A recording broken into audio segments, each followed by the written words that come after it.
Hello students.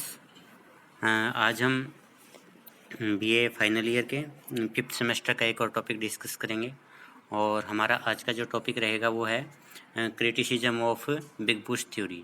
यानी जो रोडान ने बड़े धक्के का सिद्धांत दिया था, उस सिद्धांत की हम कमियां देखेंगे, उसकी हम जो है कौन कौन सी आलोचनाएं हैं उनको आज इस वीडियो के अंदर डिस्कस करेंगे।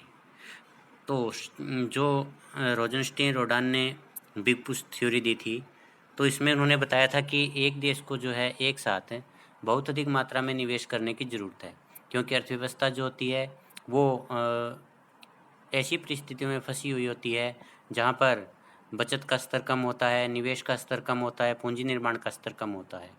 तो ऐसे में उस अर्थव्यवस्था को इस परिस्थिति से बाहर निकालने के लिए अधिक मात्रा में निवेश करने की ज़रूरत होती है।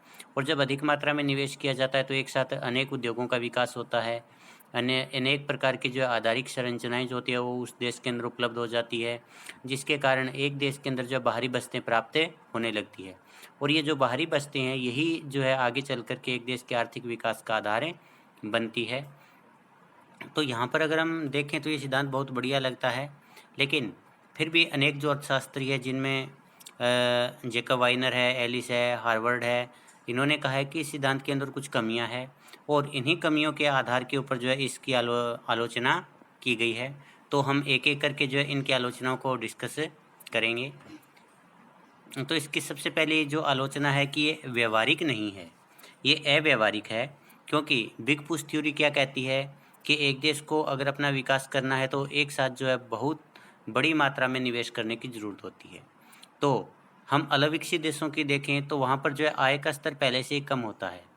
तो जिस देश के अंदर आय का स्तर पहले से ही कम है, उस देश के अंदर बहुत अधिक मात्रा के अंदर निवेश करने के लिए वित्त जो है उपलब्ध नहीं हो सकता। तो ऐसे में प्रैक्टिकली पॉसिबल नहीं है कि जो अविकसित देश है वो एक साथ सभी क्षेत्रों में जो है बहुत अधिक मात्रा में निवेश कर पाएँ। तो जब उनके पास में आय की कमी है तो ऐसे में वो सभी क्षेत्रों में अगर निवेश करते भी हैं तो उसकी मात्रा पर्याप्त नहीं होगी, मात्रा थोड़ी-थोड़ी होगी और थोड़ी-थोड़ी मात्रा अगर सभी क्षेत्रों में जाएगी तो किसी भी क्षेत्र के अंदर जो डेवलपमेंट नहीं हो सकता। तो इस प्रकार जो बिग पुश थ्योरी है वो ज़्यादा व्यावहारिक नहीं है अविकसित देशों के लिए। दूसरा, उत्पादन में जो वृद्धि है वो कम होती है। देखिए जो अविकसित देश जो होते हैं, अविकसित देशों के अंदर ज़्यादातर जो प्राथमिक क्षेत्र जो है अधिक बड़ा होता है और जो बिग पुश थ्योरी है इस थ्योरी के अंदर ये बताया गया है कि जैसे-जैसे हम बड़े पैमाने के ऊपर प्रोडक्शन करते हैं तो अनेक प्रकार की बाहरी बचतें प्राप्त होती हैं और उन बाहरी बचतों के परिणाम स्वरूप लागत में कमी आती है। तो इन्होंने लागत कम करने की बात की है, इन्होंने कहीं भी ये नहीं कहा है कि इससे उत्पादन बढ़ेगा। उत्पादन बढ़ाने के तरीकों की तरफ जो इसमें कोई ज़िक्र नहीं किया गया है। दूसरा हम बात करते हैं प्राथमिक सेक्टर की, तो प्राथमिक क्षेत्र के अंदर अगर उत्पादन बढ़ भी जाएगा तो क्योंकि जो प्राथमिक क्षेत्र होता है उसके उत्पादों की जो माँग होती है वो बेरोज़गार होती है। तो ऐसे में उत्पादन बढ़ने से उनकी कीमतें काफ़ी गिर जाएँगी और जब उनकी कीमतें गिर जाएँगी तो लोगों की आय बढ़ने के स्थान के ऊपर जो है आय कम हो जाएगी। तो इस प्रकार उत्पादन में जो कम वृद्धि होती है तो उसके कारण ये सिद्धांत जो है ज़्यादा प्रैक्टिकल नहीं है, ज़्यादा उपयोगी नहीं है। इसके बाद है कृषि क्षेत्र की उपेक्षा। जो अविकसित देश होते हैं उनके अंदर जो एग्रीकल्चर सेक्टर जो होता है एक महत्वपूर्ण क्षेत्र होता है। ज़्यादातर जीडीपी का जो हिस्सा होता है एग्रीकल्चर से ही आता है और ज़्यादातर जो लोगों को रोज़गार देने का कार्य वो भी एग्रीकल्चर सेक्टर ही करता है। लेकिन बिग पुश थ्योरी है उस थ्योरी के अंदर जो है जो अधिक मात्रा में निवेश करने की बात की गई है वो केवल उद्योगों में निवेश की बात की गई है। यहाँ पर जो एग्रीकल्चर है, एग्रीकल्चर के अंदर जो है डायरेक्ट निवेश करने का कोई ज़िक्र नहीं किया गया है कि किस प्रकार से जो है खेती के लिए नए-नए यंत्रों का उत्पादन किया जाए, खेती के अंदर जो है सिंचाई की व्यवस्था की जाए और एग्रीकल्चर के लिए जो है नई-नई टेक्नोलॉजी का जो है विकास किया जाए, उन्नत जो किस्म के बीज हैं उनका डेवलपमेंट किया जाए।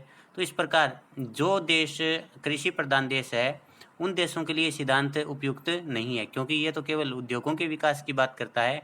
एग्रीकल्चर के सेक्टर के डेवलपमेंट के लिए जो है इस सिद्धांत की रणनीति जो है वो सही नहीं है या इसके अंदर एग्रीकल्चर के डेवलपमेंट करने के लिए कोई विशेष रणनीति का ज़िक्र नहीं किया गया है। आगे है कम निवेश से भी अधिक उत्पादन संभव है।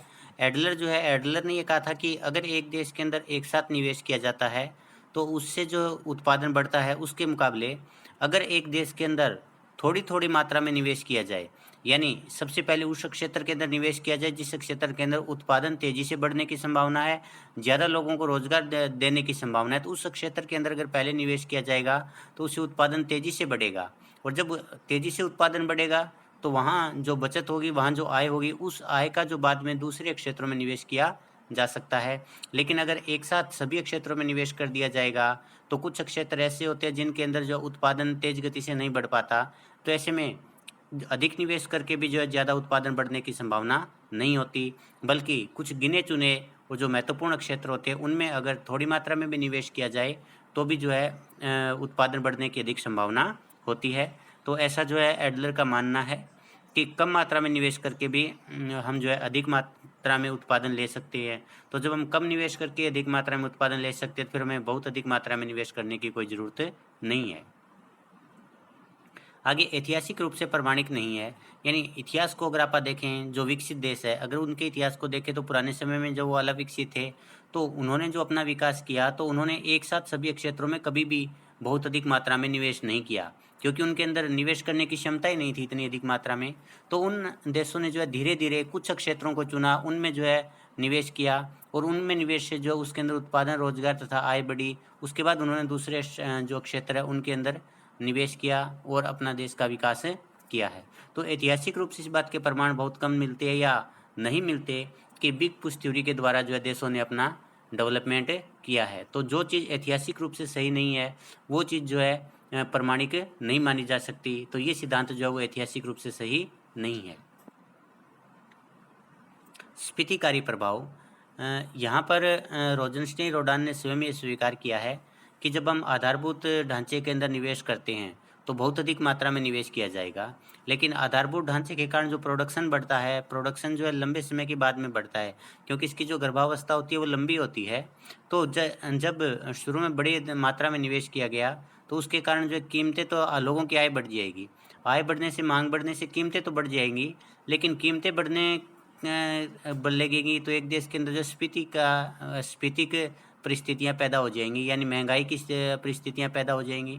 लेकिन उत्पादन जो है लंबे समय तक नहीं बढ़ पाता, तो उसके कारण ये जो स्फीति आउट ऑफ कंट्रोल हो जाती है और ये जो स्फीति है वो उस निवेश से मिलने वाले सारे प्रभाव को जो निष्प्रभावी कर देती है। तो इस प्रकार अगर हम एक साथ बहुत अधिक मात्रा में निवेश करते हैं तो केवल हमें निराशा ही हाथ लगती है, देश का डेवलपमेंट नहीं होता, केवल बढ़ी हुई कीमतें हमें प्राप्त होती है और उस बढ़ी हुई कीमतों के कारण एक देश जो है विकसित होने की बजाय वापस जो है पिछड़ने लगता है, क्योंकि बढ़ी हुई कीमतें से महंगाई होगी, उससे मांग कम हो जाएगी और मांग के कम होने से निवेशकों को लाभ कम मिलेगा, उससे जो थोड़ा बहुत निवेश हो रहा था वो भी निवेश जो है वो आना बंद हो जाएगा। आगे प्रशासनिक तंत्र की कुशलता का अभाव। देखिए, जब बहुत अधिक मात्रा में निवेश किया जाता है तो उस निवेश को करने के लिए प्राइवेट क्षेत्र जो होता है वो सक्षम नहीं होता है। तो ऐसे में बहुत अधिक मात्रा में जो निवेश करने की जिम्मेवारी बनती है वो सरकार की बनती है। अब सरकार जब बहुत अधिक मात्रा में निवेश करती है तो उसके लिए पहले जो प्लानिंग करनी पड़ती है, बहुत बड़े स्तर के ऊपर जो प्लानिंग करनी पड़ती है। तो ऐसे में जो प्रशासनिक अधिकारी होते हैं वो उतने कुशल नहीं होते अलग विकसित देशों के अंदर कि वो एक प्रॉपर प्लानिंग कर पाए, सभी क्षेत्रों के लिए एक ऐसी प्लानिंग करें जिससे सभी क्षेत्रों को लाभ हो। दूसरा, जब प्लानिंग करने के बाद में निवेश किया जाता है, रणनीतियाँ बनाई जाती है, तो उन रणनीतियों को जो है कार्यान्वित करने के लिए भी एक कुशल प्रशासन की ज़रूरत होती है। लेकिन अलविकसित देशों के अंदर जब भ्रष्टाचार व्याप्त होता है, इसके कारण जब प्रशासन तंत्र जो होता है कुशलता से कार्य नहीं कर पाता, तो ऐसे में वो देश जो है बहुत अधिक मात्रा में निवेश करके भी जो है वांछित परिणाम प्राप्त नहीं कर सकते, क्योंकि जो उनका प्रशासनिक तंत्र होता है वो इतना विकसित नहीं होता कि इतने बड़े स्तर के ऊपर निवेश को जो है हैंडल कर पाए। तो इस प्रकार वहाँ जो है बड़ी मात्रा में निवेश करके भी जो है विकास के लक्ष्य को प्राप्त नहीं किया जा सकता। निर्यात बढ़ा करके भी बाहरी वस्तुएं प्राप्त की जा सकती है। देखिए, जब हम मांग की अविभाज्यता की बात करते थे तो ये था कि अगर एक देश के अंदर मांग बढ़ जाती है तो एक देश को जो है विकास करने में मदद मिलती है। तो इन्होंने कहा कि भी एक देश के अंदर आप भारी मात्रा में निवेश कीजिए, सभी उद्योगों में निवेश कीजिए ताकि एक देश के अंदर जो पूरक मांग पैदा हो सके। लेकिन अगर निर्यात को बढ़ा दिया जाए तो भी एक देश के अंदर मांग का स्तर बढ़ सकता है और निर्यात को बढ़ाने के लिए हमें अपने देश के अंदर भारी मात्रा में विभिन्न उद्योगों में निवेश करने की ज़रूरत नहीं होती। तो निर्यात को बढ़ा करके जो है अगर भारी बस्तें प्राप्त हो सकती है, क्योंकि निर्यात बढ़ेगा तो बड़े पैमाने के ऊपर जो प्रोडक्शन होगा तो उससे जो है ऑटोमेटिक भारी बस्तें प्राप्त हो जाएंगी। तो हमें अपने देश के अंदर मांग बढ़ाने के लिए भारी मात्रा में निवेश करने की ज़रूरत नहीं है, बल्कि वही रिजल्ट जो है हम दूसरे देशों में भारी मात्रा में निवेश करके निर्यात करके भी प्राप्त कर सकते हैं। तो एक देश को, अपने देश, अलग विकसित देश को अपने यहाँ भारी मात्रा में निवेश करने के बजाय निर्यात को बढ़ा करके जो है भारी बस्तें प्राप्त करने की कोशिश करनी चाहिए। ये उसके लिए जो है मितव्ययी तरीका भी है। तो ये कुछ आलोचनाएं थी जो बिग पुश थ्योरी है, उसके अंदर कुछ कमियां हैं, उस कमियों के आधार के ऊपर इसकी आलोचना की गई है। तो आप जो है इन आलोचनाओं को जो है डिटेल में जो है तैयार कर लेना, क्योंकि कई बार जो स्पेशल ये क्वेश्चन आ जाता है कि बिग पुश थ्योरी जो है उसकी आलोचनाएं बताइए। तो ऐसे में आप शुरू के अंदर जो इसका थोड़ा इंट्रोडक्शन दीजिए कि बिग पुश थ्योरी है वो क्या है, उसके बाद में जो आपको इसकी कमियों को डिस्कस करना है। Thank you.